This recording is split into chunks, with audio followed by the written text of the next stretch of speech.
दोस्तों 24 नवंबर की मध्य रात्रि को भारतीय खुफिया एजेंसियों ने कुछ ऐसा किया जिससे कि पाकिस्तान की जो खुफिया एजेंसी है आईएसआई और पाकिस्तानी जो आर्मी है उसमें हड़कंप मच गया। जी हाँ दोस्तों, भारतीय खुफिया एजेंसियों ने 24 नवंबर की मध्य रात्रि को पाकिस्तान के विदेश विभाग का जो साइट था उसको हैक कर लिया और कुछ कॉन्फिडेंशियल जो डॉक्यूमेंट्स थे जिनमें कि फेज 4 का जो सीपैक पाकिस्तान चाइना जो इकोनॉमिक कॉरिडोर का जो फेज 4 का ब्लूप्रिंट था उसको हैक कर लिया। इसके अलावा जो तुर्की और पाकिस्तान के बीच पिछले कुछ वक्त से जो सीक्रेट मीटिंग हुई है उसके डिटेल्स भी थे, उसको भी हैक कर लिया गया। इसके अलावा जो ईरान और पाकिस्तान मिलकर भारत के ऊपर कश्मीर को लेकर साइबर वॉर करने वाले थे उसका भी जो ब्लूप्रिंट तैयार किया गया था उसको भी एक्सेस कर लिया है भारतीय खुफिया एजेंसियों ने। इतना ही नहीं दोस्तों, इसके बाद पाकिस्तानी आर्मी की तरफ से तुरंत एक्शन लिया गया और 26 जो है साइबर एक्सपर्ट्स बुलाए गए और उनके जरिए सर्वर को खंगालने की कोशिश की गई कि ये कहाँ से ये हैकिंग हुआ है। उन्हें ये पता चला कि ये हैकिंग जो है भारत की तरफ से नहीं, इंटरनली हैक किया गया है। पाकिस्तान में ही बैठे किसी शख्स ने इसको हैक किया है, जिसके बाद पाकिस्तानी आर्मी और आईएसआई में अफरा तफरी मच गई और कहा जाता है कि इसके तुरंत बाद दो पाकिस्तानी जनरलों को जिस पर यह शक था कि वो भारतीय इंटेलिजेंस एजेंसीज के लिए काम करते हैं उनको जो है सैक कर दिया गया।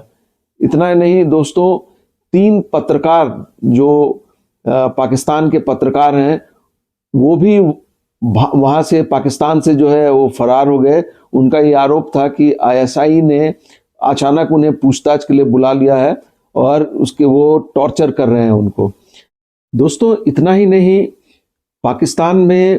पाकिस्तान, तुर्की और ईरान के इंटेलिजेंस ऑफिशियल्स के बीच एक मीटिंग चल रही थी, बेहद सीक्रेट मीटिंग थी और इस मीटिंग के कुछ घंटों के बाद ही उस मीटिंग की पूरी वीडियो रिकॉर्डिंग भारतीय खुफिया एजेंसी के पास पहुंच गई।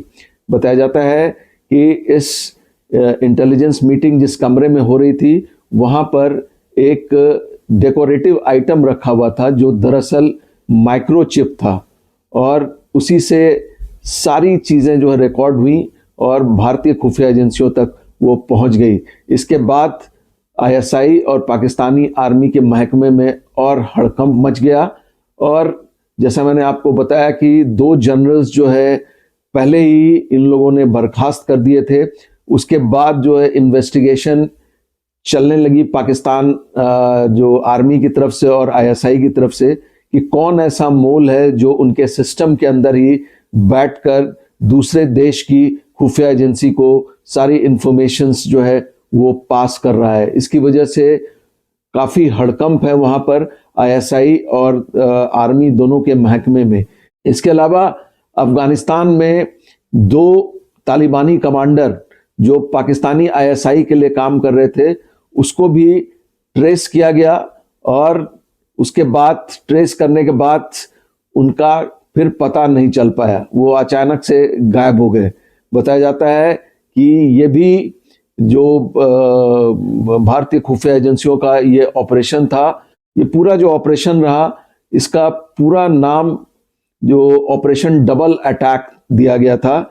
इसको डबल अटैक के नाम से इसका कोड नेम दिया गया था भारतीय खुफिया एजेंसियों की तरफ से। तो कुल मिलाकर ये पूरी तरह हड़कंप है। ये सारी चीज़ें तो मैंने आपको बताई कि जो कि पाकिस्तान के अंदर आर्मी और आईएसआई के महकमे में हुआ।